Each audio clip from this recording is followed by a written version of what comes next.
Yes. Here we go. Hello. Hello. Welcome. Welcome to this weekly reflection from Learn Well by New Wellness Education.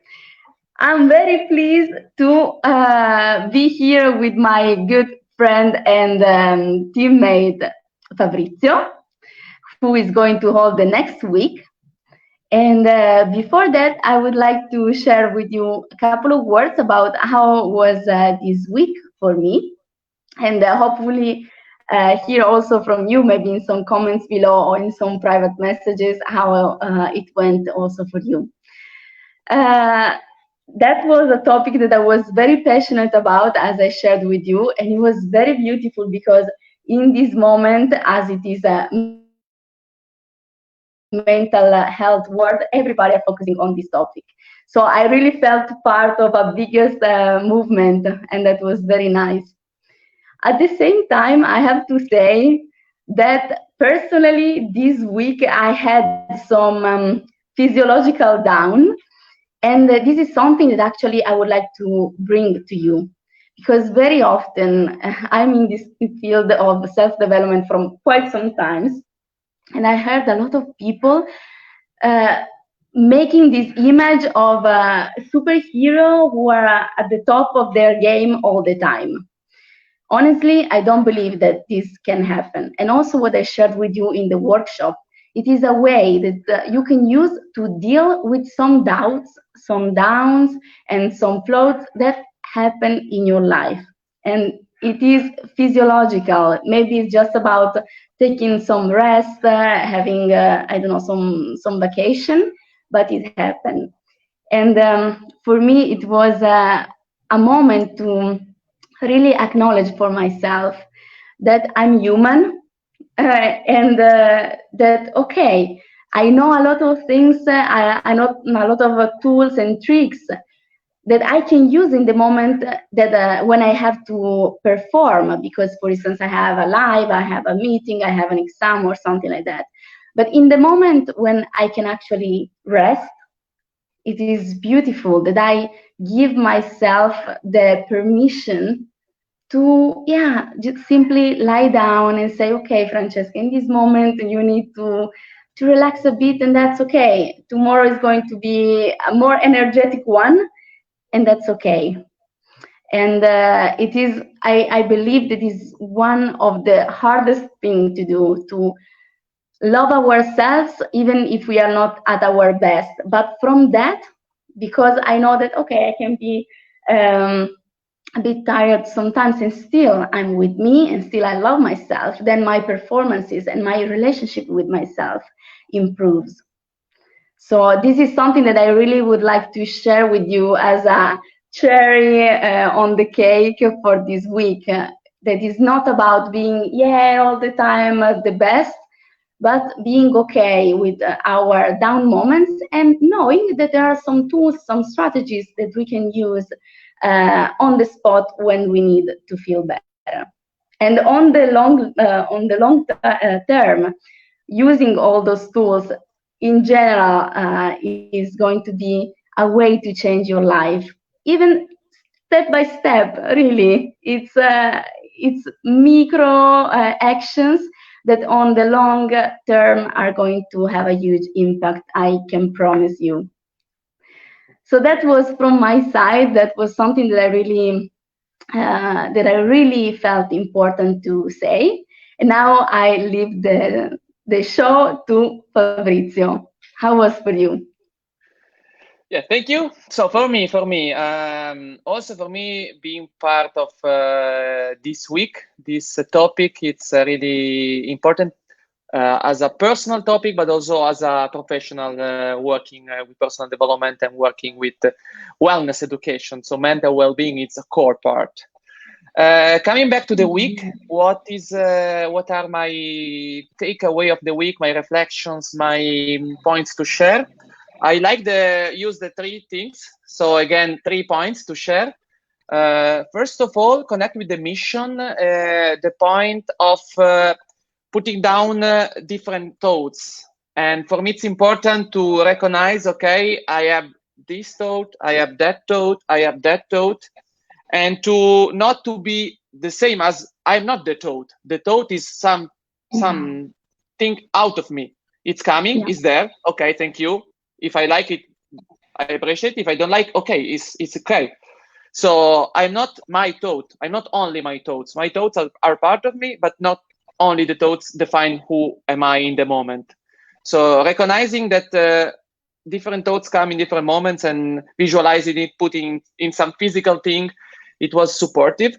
And also the second point, it's a connection with this one, going to the part of doing it in the evening.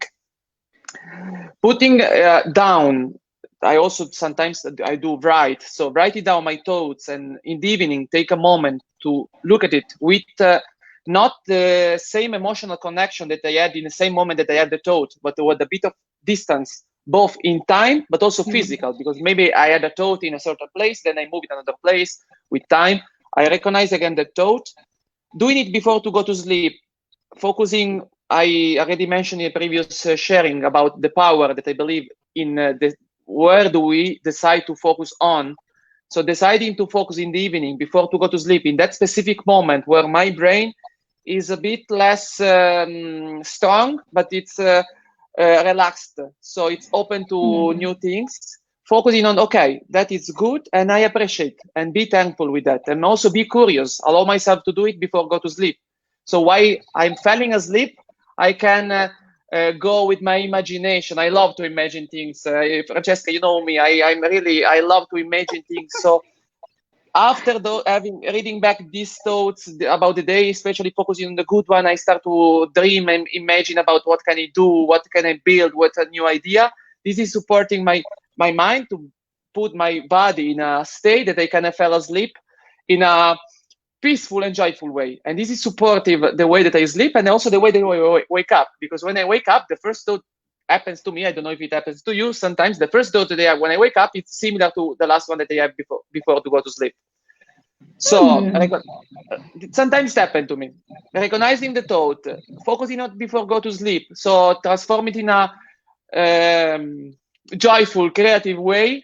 Sleeping good on it and waking up, it's a nice process that I'm working on doing it. And the third point that for me it's actually is kind of a life-changing from the last years. Since my childhood, I was always focusing on doing physical activity. I'm a lot into sports, running, football, cycling, boxing, a lot of things. And I was thinking that well-being, it's only connect with physical. If my body is good, I'm good. Then I discover the mental well-being. So the important part of my mind in it. When I discover how much the same importance of the body, it is also the mind. Actually, it's funny, but it was an insight when I said, oh, there is not only the body, there is the mind. So if I take care about my mind, if I take care about the thoughts, the emotion, and the flow of it, this affect my body. So it's a true level of well-being, and recognizing my body, the action with my body have an impact of my mind.